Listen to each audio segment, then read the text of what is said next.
Bonjour à tous et bienvenue à cette édition d'information du social en ouverture de ce journal, notamment au Gabon, avec cette rencontre hier entre le vice-premier ministre, ministre de la Santé, Paul Biya-Guemba, et les centrales syndicales. Il s'agissait d'évoquer notamment les différents dysfonctionnements qui minent actuellement le secteur public gabonais plongé dans des grèves. Eva Mbala nous fait ici le point.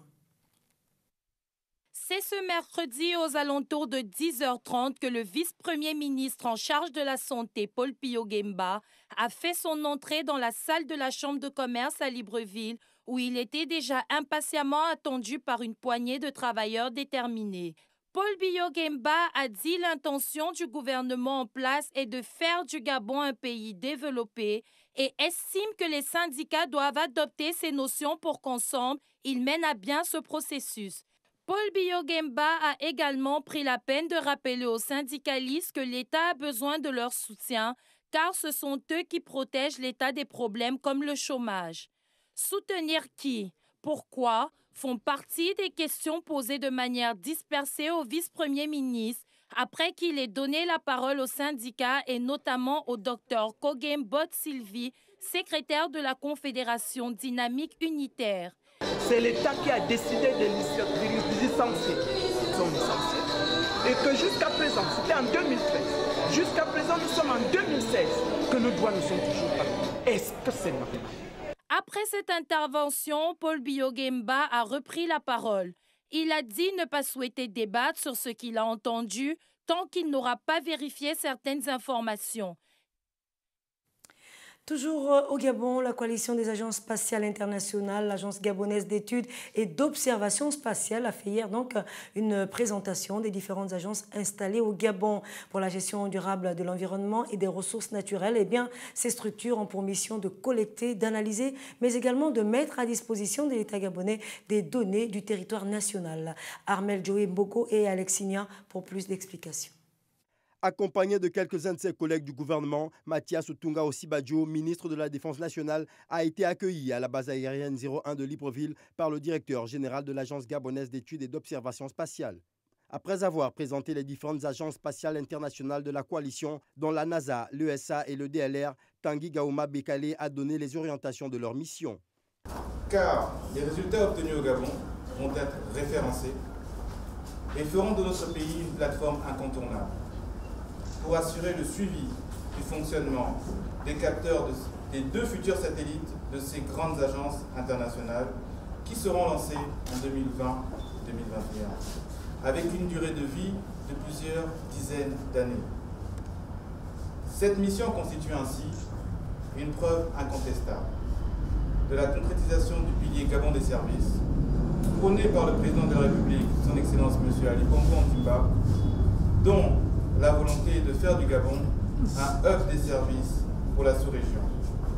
Parmi toutes les applications possibles sur les missions d'observation spatiale, l'AGEOS ambitionne de poursuivre le développement de programmes spatiaux autour de 4 thématiques, notamment le suivi du couvert forestier lié au changement climatique, le suivi de la dynamique urbaine et l'occupation du sol, la gestion intégrée des ressources en eau, ainsi que la gestion du littoral et la surveillance maritime.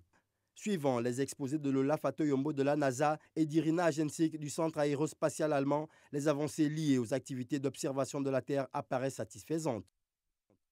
Par la suite, eh bien, une visite des principaux aéronefs en charge des missions de collecte des informations environnementales a été effectuée. Retrouvons une fois de plus Armel Joé Mboko et Alexinia.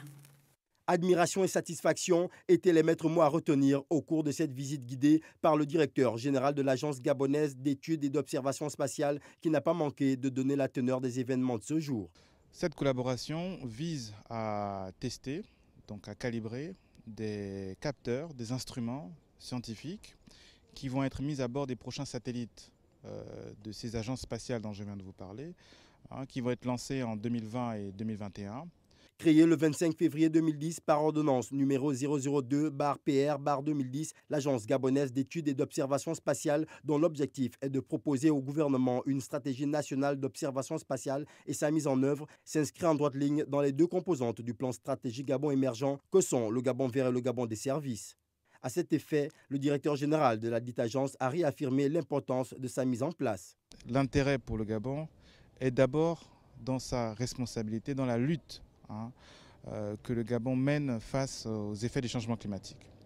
Le patrimoine forestier, aujourd'hui, est la deuxième ou la troisième cause mondiale d'émissions de gaz à effet de serre. Avec l'ambition de devenir un pôle de référence dans les activités liées à l'observation spatiale en Afrique, l'AGO a donc signé des partenariats stratégiques, scientifiques et techniques avec des organismes internationaux tels que la NASA, l'ESA et le DLR. La suite de ce journal, la ministre française de l'Environnement et de l'Énergie, Ségolène Royal, a initié une tournée en Afrique. Première étape, l'Égypte. Et en tant que présidente de la COP21, eh bien, Ségolène Royal cherche aujourd'hui à transformer l'accord de Paris en actions concrètes. Précision, Blanche Bidga. Le développement des énergies renouvelables sur un continent où 600 millions de personnes n'ont pas accès à l'électricité, les projets d'adaptation au changement climatique et la préparation de la cérémonie de signature de l'accord de Paris le 22 avril à New York. Le menu de cette tournée africaine de Ségolène Royal est donc bien chargé. L'Afrique est un des continents les plus impactés par le réchauffement climatique et le moins responsable du réchauffement climatique, c'est celui qui utilise le moins des énergies fossiles. Et par conséquent, si la communauté mondiale qui s'est engagée sur cet accord de Paris doit passer des paroles aux actes, c'est bien sur le continent africain que nous devons le faire. L'Égypte préside le comité des chefs d'État africains pour le changement climatique et joue à ce titre un rôle clé dans l'initiative sur les énergies renouvelables en Afrique lancée lors de la COP21. Et pour cela, un soutien financier des pays développés s'avère plus que nécessaire. 10 milliards d'euros, 10 milliards de dollars qui ont été promis pour l'électrification de l'Afrique. La France en met 2, parce que la France s'est beaucoup engagée. Donc il y a aussi une très forte attente à l'égard de la France. Et donc je viens un peu avec ces deux compétences, à la fois la ministre française de l'énergie et en même temps, bien évidemment, la présidente de la COP. Après l'Égypte, Ségolène Royal se rendra ensuite en Éthiopie, puis en Côte d'Ivoire, en Guinée et au Sénégal. Retour au Gabon, nous parlons cette fois de l'économie. GIE Gabon, en partenariat avec la Sobraga, ont offert aux jeunes économiquement faibles des boissons dans l'objectif de les aider à être plus autonomes dans les activités génératrices de revenus. Avec le concept Freeze Day qui consiste aujourd'hui à développer les techniques de vente sur le terrain, eh bien, ces jeunes vont pouvoir bénéficier de leurs gains pour créer leurs propres projets. Des précisions avec Judith Kwendo et Yannick Etou. C'est dans le cadre du programme X-Time que GIE Gabon, qui contribue au soutien des jeunes économiquement faibles, notamment par la formation, a mis en place Freeze Day, un concept qui suscite ces derniers à aller vers le client dans l'objectif de vendre leurs boissons. Le partenariat avec la société Sobraga a permis à ces jeunes d'acquérir cet arsenal. Les responsables reviennent sur les objectifs de ce programme. L'objectif de cette opération, c'est d'abord de susciter un peu l'esprit d'initiative et de développer des techniques de vente auprès des participants au programme X-Time. Parce qu'il faut dire que cette initiative se déroule dans le cadre d'un programme qui s'appelle X-Time et qui est destiné aux jeunes déscolarisés et économiquement faibles. Et dans ce cadre, ils reçoivent une formation en entrepreneuriat. Donc ils apprennent à créer une activité génératrice de revenus. La formation octroyée a permis aux uns et aux autres de renforcer et développer leurs techniques de vente pour obtenir rapidement leurs gains qui seront utilisés pour la création de projets personnels. Cet argent, le compte investir à notre projet après la formation de GIE Gabon. Puisqu'en ce moment, nous sommes en formation et aujourd'hui, nous allons lancer sur le terrain pour faire un peu le marketing. Maintenant, cet argent que nous vendons, ça nous revient à nous-mêmes. Ce sont les équipes de 2 voire 3 personnes qui sillonnent la ville en vendant leurs produits et le meilleur vendeur sera récompensé en raison de son initiative et du respect des prix. Pendant ce temps, eh bien, le président nigérian Muhammadu Buhari et Riyad en Arabie Saoudite trouvaient ensemble des stratégies en vue de stabiliser le marché pétrolier, un point autour duquel justement auront tourné les échanges entre le roi Salman et le numéro 1 nigérian Muhammadu Buhari. Judith Kwendo que nous retrouvons.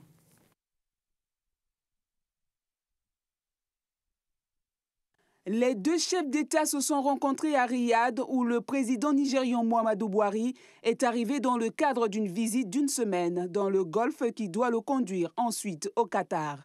Venu discuter des moyens de stabiliser les prix du pétrole, principale source de revenus du Nigeria, le président nigérian n'est par contre pas prêt à geler la part de la production du Nigeria. L'Arabie saoudite et la Russie, les deux premiers producteurs mondiaux de brut, avaient proposé il y a une semaine, au terme d'une réunion à Doha avec le Qatar et le Venezuela, que tous les pays producteurs gèlent leur niveau de production à son niveau de janvier pour soutenir les prix. Le Nigeria souffre de la chute des prix du pétrole qui a considérablement réduit les revenus publics et a affaibli la monnaie nationale, le Naira, même si le président Buhari s'est pour l'instant refusé à dévaluer. Des analystes s'attendent à voir le Nigeria soutenir la décision de l'Arabie saoudite, de la Russie, du Venezuela et du Qatar de geler la production à son niveau de janvier, décision qui a reçu le soutien de l'Iran et de l'Irak. Toutefois, au sortir de la rencontre, les deux leaders se sont engagés à faire tout ce qui est possible pour stabiliser le marché pétrolier. Une bonne nouvelle pour le Nigeria qui a vraiment besoin de sortir d'une crise économique et monétaire. Et oui, pour clore ce volet économie, notons que l'économie mondiale connaîtrait actuellement une croissance molle et la reprise dans les pays développés pourrait être plus forte. Déclaration donc de Christine Lagarde, directrice du Fonds monétaire et international lors du Forum mondial des femmes à Dubaï. S'exprimant au Forum mondial des femmes à Dubaï, Christine Lagarde a déclaré que la croissance économique mondiale s'était établie à 3,1% en 2015 et qu'elle devrait être légèrement supérieure à 3% cette année et un peu plus élevée en 2017. C'est de la croissance, mais c'est une croissance molle car la reprise que nous voyons aux États-Unis, en Europe, un peu au Japon également, pourrait être meilleure, devrait être meilleure. Si vous comparez la croissance actuelle avec la production potentielle que l'économie devrait réaliser, c'est moins. Selon la directrice du Fonds monétaire international, s'agissant des pays émergents, ils ralentissent à part l'Inde qui s'en sort plutôt bien. Certaines économies émergentes ralentissent délibérément, à l'instar de la Chine. D'autres sont dans une position plutôt faible, comme la Russie, le Brésil ou l'Afrique du Sud. Par ailleurs, Lagarde a également souligné que les producteurs de matières premières, principalement les exportateurs de pétrole, sont confrontés à une toute nouvelle réalité. Les prix des matières premières, en particulier ceux du brut et des métaux, ont tellement baissé que les modèles économiques de ces pays ont changé, a expliqué la dirigeante française, tout en soulignant que certains de ces pays avaient commencé à relever le défi. Christine Lagarde, qu'il faut le rappeler, a été reconduite pour 5 ans. Poursuite aujourd'hui des travaux de la réunion du comité des experts du conseil d'administration de l'Académie régionale des sciences et techniques de la mer. L'objectif pour les experts est d'examiner les questions liées à la formation des cadres en matière notamment des métiers de la mer. Mais hier, à l'ouverture donc des travaux, nos reporters Dina Koussou et Rodrigue Simangoy étaient présents. La 9e session ordinaire du conseil d'administration de l'Académie régionale des sciences et techniques de la mer a ouvert ses travaux ce mercredi matin. Les experts du secteur maritime se sont réunis pour préparer des projets de réforme qui doivent être présentés à leur tutelle. C'est justement à ce niveau que devra se situer le rôle qui nous incombe. Certes, la décision ne nous appartient pas, puisqu'il nous revient de la préparer et de la faire mettre en application. Alors prenons le courage de briser les tabous du passé. Tous les prétextes tendant à se cacher derrière la souveraineté des États sont à proscrire parce que nous aimons la mer et ce qu'elle nous apporte à tous et surtout aux générations futures est plus important. À son tour, le secrétaire général du ministère des Transports, Jonas Lelamvou, s'est apaisanti sur la nécessité et les objectifs des travaux de la commission. Les travaux qui s'ouvrent ce matin constituent un tournant décisif pour l'avenir de notre institution sous-régionale de formation maritime, a plus que jamais besoin de solutions durables afin d'optimiser son fonctionnement. Les résultats des travaux de cette 9e session ordinaire sont attendus par les experts du secteur maritime qui comptent parmi leurs membres 25 pays de l'Afrique de l'Ouest et du Centre. Le Gabon fait partie du conseil d'administration. Le ministre gabonais de la communication et porte-parole du gouvernement, Alain-Claude Bilibinze, a tenu également hier matin sa traditionnelle conférence de presse hebdomadaire à l'auditorium de Gabon Télévision. Le point de cette rencontre avec Abdelaziz Maïga sur les images d'Hervé Obiang. L'État gabonais se déploie pour la matérialisation du programme pour l'égalité des chances lancé officiellement ce mardi par le chef de l'État, Ali Bongo Ondimba. Les 5 secteurs prioritaires du projet ont été rappelés ce mercredi devant la presse par le ministre de la Communication porte-parole du gouvernement, Alain-Claude Bilibinzi. Le premier élément, c'est l'éducation et la formation. Le second axe concerne la santé et la prise en charge des patients. Le troisième élément de ce programme, et qui est un enjeu essentiel, c'est le travail. Question finalement de l'autonomisation de la femme. Le cinquième pilier, la lutte contre les privilèges. Il s'agira d'harmoniser et d'intensifier les dispositifs existants en conformité avec la Constitution gabonaise qui stipule que tous les Gabonais sont égaux en droit. Par ailleurs, face au volte-face des étudiants malgré la signature de l'accord de trêve, le gouvernement appelle à la retenue et à la sérénité pour des solutions pérennes. Nous appelons simplement les étudiants à savoir raison garder et à comprendre que les problèmes qui sont aujourd'hui soulevés par eux sont sur la table du gouvernement. Madame le ministre de l'Enseignement supérieur, avec toutes les autorités concernées par le dossier, est en charge de trouver des solutions et de les proposer très rapidement. Enfin, en prélude au déplacement du chef de l'État au Burundi dans le cadre d'une délégation de l'Union africaine aux côtés de 4 hauts dirigeants africains, le gouvernement gabonais formule le vœu que cette mission puisse contribuer au rétablissement d'un climat de paix dans ce pays des Grands Lacs, plongé dans une crise depuis 2015. Merci Abdelaziz Maïga. La suite de ce journal, Blaise Compaoré, désormais citoyen ivoirien. Eh bien, le décret présidentiel, sinon donc sa naturalisation, a été rendu public hier à Abidjan. L'ancien président du Burkina Faso pourrait ainsi échapper au mandat d'arrêt international lancé contre lui par les autorités burkinabées actuelles. Des explications de Blanche Bidga. Le décret en lui-même est daté de novembre 2015, soit un mois après sa chute à Ouagadougou, suivi de son exil en Côte d'Ivoire. Seulement, depuis quelques mois, Blaise Compaoré est sous le coup d'un mandat d'arrêt international pour son implication présumée dans la mort de l'ancien chef d'État Thomas Sankara. Cette naturalisation vient donc en rebondissement dans cette affaire, car il apparaît désormais clairement impossible pour la Côte d'Ivoire de procéder à son extradition. François Compaoré est l'autre bénéficiaire d'une naturalisation. Il s'agit du petit frère de Blaise Compaoré, exilé lui aussi en Côte d'Ivoire. Les autorités ivoiriennes ne souhaitent pas commenter ces informations. C'est une affaire strictement personnelle, réagit une source. À Ouagadougou, la nouvelle fait débat entre partisans et adversaires de celui qui a dirigé le Burkina Faso pendant près de 27 ans. Cependant, pour la plupart des Burkinabés, l'urgence est ailleurs.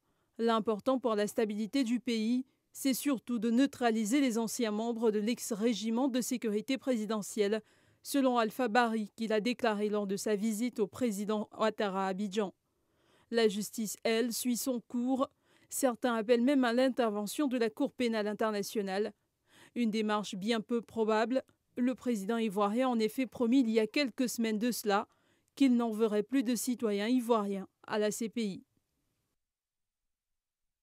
Après le Burundi, notez que le secrétaire général des Nations Unies, Ban Ki-moon, était en République démocratique du Congo. Ce dernier est donc allé visiter un camp de réfugiés.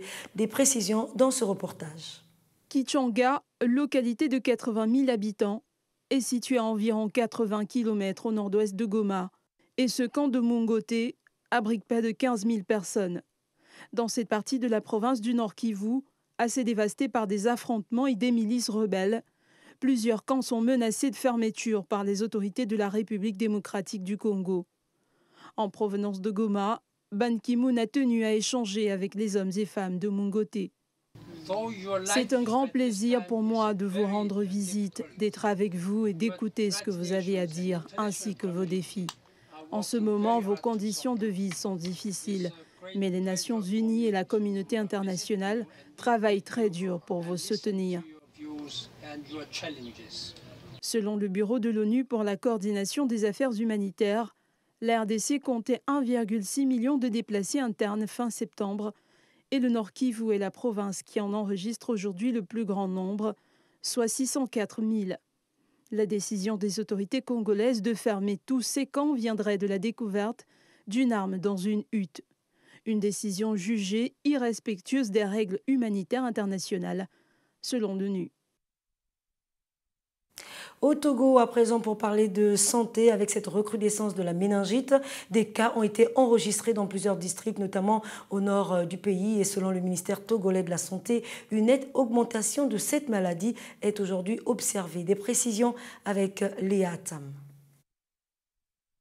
Alors que les campagnes de vaccination contre la méningite ont débuté sur le continent africain et que la méningite de type A est sur le point d'être éradiquée, le Togo fait face à une nette recrudescence de la maladie du type Neisseria meningitidis qui se transmet de personne à personne par les gouttelettes de sécrétion respiratoire. Son arrivée à cette période de l'année surprend les habitants du pays, alors que les hôpitaux et les centres de santé concernés n'étaient pas au départ tous équipés d'antibiotiques pour riposter face à l'épidémie. Un comité de crise a néanmoins été formé dans la région de Kara et plusieurs médicaments ont été acheminés vers les centres de santé. La pénurie de vaccins ainsi que le refus de vaccins auprès des populations ont particulièrement contribué à la propagation de cette maladie très contagieuse, mais certains Togolais jugent tardive la réaction du gouvernement. Soulignant que ce mois de février, les équipes des ministères de santé africains, en partenariat avec l'UNICEF et l'OMS, sont à pied d'œuvre pour lutter contre l'épidémie d'origine bactérienne et de nombreuses campagnes de vaccination sont organisées sur le continent dans les zones touchées. Par ailleurs, le Niger et le Nigeria ont été les pays les plus touchés en 2015 par cette maladie mortelle très contagieuse qui se manifeste par une montée brutale de température, de violents maux de tête, de vomissements et une raideur du cou. Le sport à présent, la Champions League, il n'y a pas eu de miracle pour Arsenal battu à domicile en finale aller pour la 5e année d'affilée. Grâce donc à un doublé du Ballon d'Or Lionel Messi, eh bien le Barça a maintenant un pied en quart de finale. Michel Zouéhi. Barcelone a battu Arsenal en 8e de finale aller de la Ligue des Champions pendant que le Bayern Munich et la Juventus faisaient match nul à Turin. Arsenal ayant pourtant longtemps résisté face à l'ogre barcelonais, a fini par craquer face aux champions d'Europe en titre en deuxième période. C'est grâce à un doublé de l'inévitable Lionel Messi aux 73e et 83e minutes que le Barça a fait la différence à l'Emirates Stadium, un exploit qui permet au FC Barcelone de prendre un précieux avantage sur son adversaire. Lo que más me ha gustado ha sido todo el partido en sí. J'ai trop aimé le Barça ce soir, trop aimé du début à la fin. J'ai aimé la façon dont on a marqué. On a eu la possession du ballon en première période. On a réussi à bien garder le ballon. Voilà désormais Arsenal dans une situation très inconfortable avant le match retour prévu pour le 16 mars prochain. Parlons du deuxième match de la soirée. La Juventus de Turin et le Bayern Munich se sont quittés dos à dos au Juventus Stadium sur un score nul de 2 buts partout. Les Bavarois prennent une sérieuse option pour la qualification grâce à leurs 2 buts marqués à l'extérieur. Le racisme qui fait surface aujourd'hui en Afrique du Sud, eh bien, un match de rugby universitaire a été interrompu sur le terrain suite notamment aux affrontements entre des manifestants noirs et des spectateurs blancs à l'université de Bloemfontein. Des explications avec Michel Zouéhi. Près de 22 ans après l'apartheid, l'Afrique du Sud ne semble toujours pas avoir vaincu le racisme. Au cours d'un match universitaire de rugby, un groupe de manifestants noirs a encerclé la pelouse à la 17e minute en signe de soutien aux travailleurs de l'université qui revendiquaient leur droit de prestataire de services pour le nettoyage ou la sécurité du campus. L'université a confirmé mardi dans un communiqué qu'ils ont été dispersés et battus par des spectateurs. À la suite de ces incidents, l'université a décidé de fermer ses portes pendant quelques jours par compassion pour ses victimes et de condamner avec la dernière énergie ces actes de violence infligés aux manifestants. À noter que ces incidents surviennent alors que les cours sont également suspendus à l'université de Pretoria après des violences entre des étudiants noirs et blancs. D'ailleurs, au mois de novembre dernier, des dizaines de milliers de manifestants avaient défilé pendant plusieurs jours dans différentes villes du pays, obtenant du gouvernement le gel de l'augmentation de leurs frais d'inscription. Et puis, retenez que le candidat à la présidence de la FIFA prévu ce 26 février, le Sud-Africain Tokyo Sexwale, ira aux élections sans le soutien de la Confédération africaine de football et de la Fédération sud-africaine de football. Un préjudice pour l'ancien compagnon de cellule de Nelson Mandela. Mamadou Nyang pour des précisions. Critiquant les accords conclus entre le président de la Confédération asiatique de football et le président de la Confédération africaine de football, Issa Hayatou, Gianni Infantino souhaite une élection démocratique avec un processus transparent. Je crois que la FIFA a besoin d'une élection démocratique et que le président de la FIFA qui sera élu doit être légitimé par une élection, par un vrai processus, un processus propre, clair et transparent. Et c'est pour ça que je n'ai pas aimé, je l'ai dit plusieurs fois, ces discussions à propos des transactions, des marchés ou tout ce qui se fait derrière des portes closes et ce genre de choses. Gianni Infantino bénéficie déjà du soutien de l'UEFA, dont il est le secrétaire général, de la CONCACAF et de la Confédération sud-américaine. Le Tchèque Salman, lui, a le soutien de la CAF et de la Confédération asiatique. Chaque pays votant de manière indépendante, le Soudan du Sud a déjà affirmé qu'il passerait outre la consigne de la CAF et soutiendra Gianni Infantino. Vous l'avez souligné de vous-même, rendre à César ce qui était à César, c'était plutôt le reportage d'Armel Joé Mboko. Voilà, c'est la fin de cette édition. Merci de nous avoir suivis. Rendez-vous avec l'actualité à 9h. Vous serez en compagnie de Michel Zueyi et à 13h, vous retrouverez Judith Kwendo. Bonne journée à tous et gardez toujours le sourire.